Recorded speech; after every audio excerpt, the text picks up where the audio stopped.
pesa mafans zangu but ndotaura chokwadi monzi varikutoziva nemalikes ayo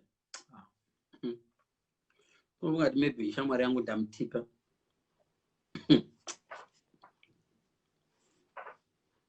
iwe indakatanga kuona pane yangu relationship ndakatanga kuona kusaintroducewa kuvanhu vekubasa so one day tambosangana kudhara this is my husband musiyo yandinombozizi husband saka ini semunhu ane chikoro ndakatanga aha marriage yakuinda kwanvura yacheka makumbo kusangana so achifamba neimwe client neclient yake neumwe murumewo so wekubasa hakusitwaidanana but confidence yekunditi this is my husband ndakuivona ndakatokuza ndati kwewe kwaumuudzi ndinani ukaona wasvika pastage yekuti uda kuti uraiuchidza mukadzi kuti marriage yako yapera sha it's beyond repair uri kudaisa drip pachituna start looking for pandakakonewa chete ndakatadza kutsvaka small house ndo pandaifanirwa kutsvaka small house ipapo big mistake and I could see plan yacho ndaifanirwa kuzorangwa gore rino or maybe last year saka yakaita inonzi premature divorce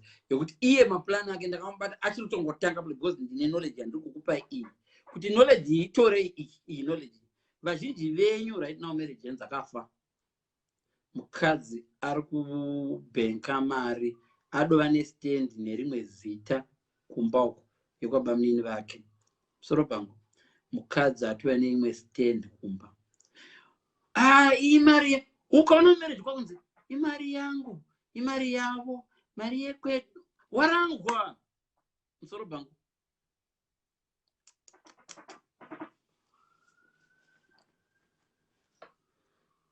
mota yangu mota yavo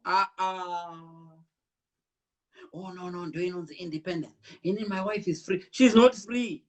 Mukadzi anoda murume wake zvingaite vari happily married vanoda varume vavo zvingaite vanoti our stuff our house once imba yangu iri kuBweru yavo iri kuHarare imba yemurume wangu marriage yakapera kudhara tinodziona dzakapera marriage dzenyu muchitidadira pamalaive I'm happily married tichizviona kuti hamusi makafa kare chatinodorera kunyenga zvenyu tonoti hamusi type dzedu chete saka yenyu vari kudivorceka zvino but zvenyu zviri kuuya it's not when it's if it's not if it's when haiwa divorce wese ari kuseka munhu ari kudivorce right now nhasi ndati part 2 kando conclusion wese munhu ari kuseka ari kudivorce zvino trust me muri kuenda semroad so semroad muri kudriver mese muchienda kukanzi road closed ahead uri kuseka vava kudzoka nditi asi uri kuenda uchanotena oil uchanogara ikoko handisi kuti if it's when inzwa wakashamwari let me tell you kana usingaite zvinhu 3 zvandakuudza 4 zvandakuudza the main thing chandinokuudza kuti marriage yako yakafa right now kana une mukadzi ari over 36 kana usingambomuteereri ndoreva kuti even akati munyuri pai usingamuteereri hariso basa rangu tsvaka munyori shamwari marriage yako yakafa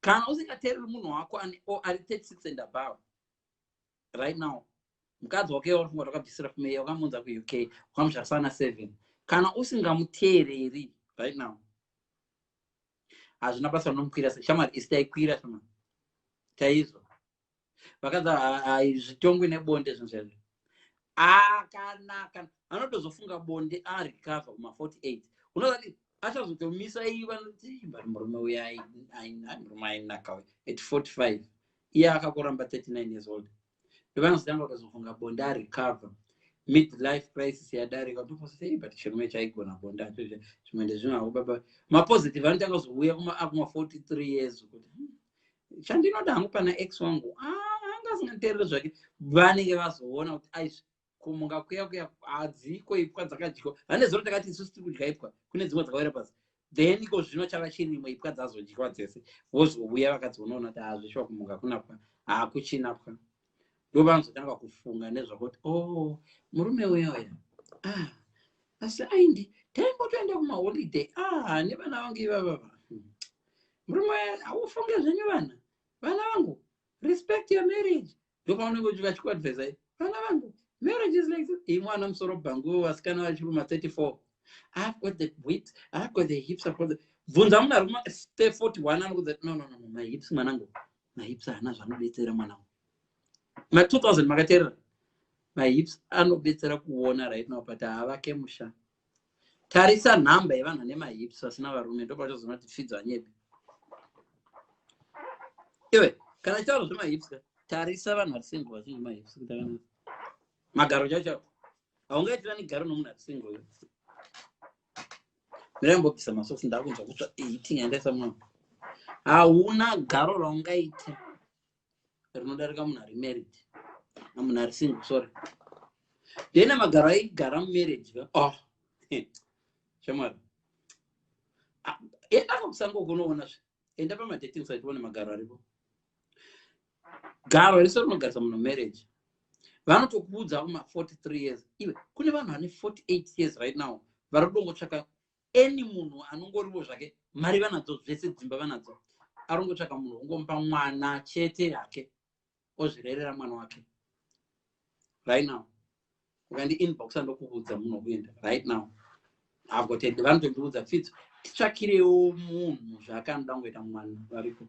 I'm not joking. Why? Because magaro vanawo zvese vanazvo but garo ari kuwanisa idiot. Vakazozviziva ende vakazviziva vachine 28 years. Panewo zvimwe zvavaikwanisa kuchinja.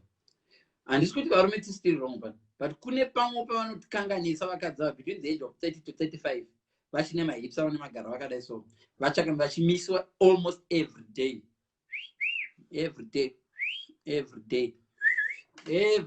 muroti. Pane pamwe vari kurasika vakadzi vavo. Then isusu techimoti havatizivi mani. Saka marriage dzese dzakafa paviri papo. Pane pamwewo vakadzi vane vakanaka ivavo. Pane pamwe pavanombowaste time. Handisi kuti kuwaste. Pavanotora time yakawanda vachiteererana papa kudarika varume vavo. There's nothing wrong panoteerera papa. Ipapo ndo pamwe panofa ipapo. Because problem imwe inoitika ndokuti let me tell you vanhukadzi zvimwe zvinoitika zvamunotivengera izvo zvabandoda kuudza chokwadi. Sometimes murume anobuda mumba mako achinohura innocently zvakakukuti murume listen ndakambotaura palive yandakamboita in 2016 ndikati endai kuYouTube kwanzerwa kuhurigwa nemurume hazvira kuti akude. Murume anokuhurira achikuda. Munhu asingakuhurira achikuda mukadzi akahura achakude. Inzwa ika difference vanhukadzi. Murume anokuhurira achikuda agozviuraya so ukaenda. Murume wenyu wamuri kuhurira anohura nemukadzi wese muraini. Nova varume vari kuhura nevakadzi vese muraini. Nepabasa pako chako chavandoziva namai vanotengesa mafrizi chako nyangwe mai vanotengesa maketeni vakadombokuba.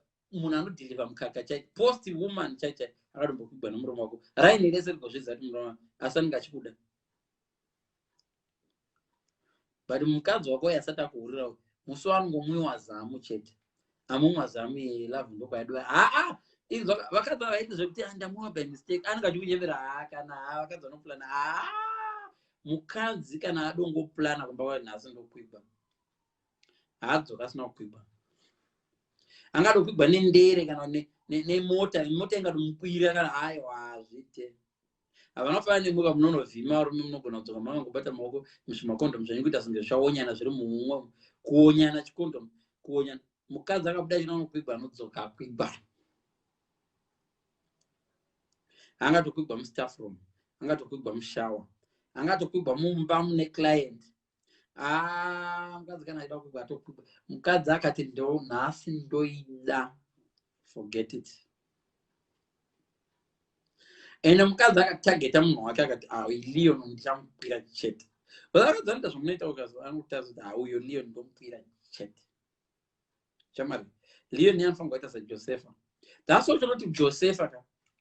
Musi wangobuya papa mukadzi wamamba akangoti ichi ndochikwira chete. VaJosefa vakatiza vakapedzera vapinda mujere vaJosefa. Leo vana Leon vamazuva ano neJosefa zvino Bible rakadochinjiwa maIjipita mazhinji dena adwa maIsraelites chakarova chiliyo.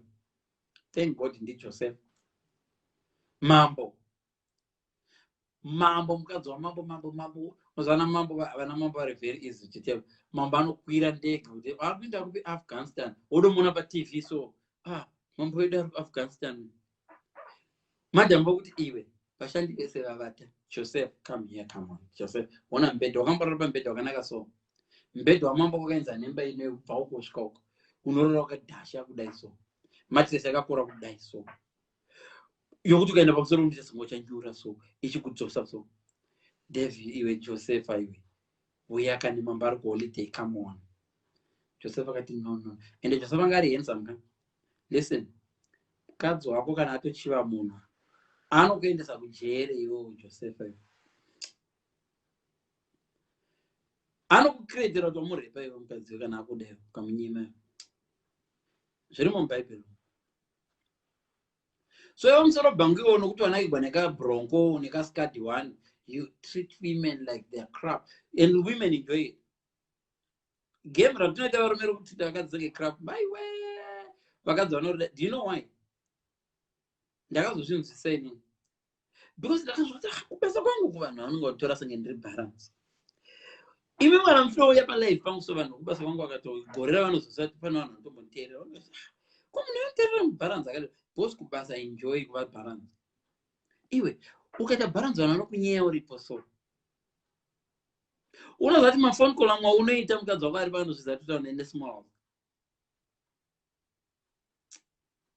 because wakafunga mukadzi wako akazungaira stereki listen kana uchida kubata munhu chihure ngani chikutipai mese varume nevakadzi kana uchida kubata munhu chihure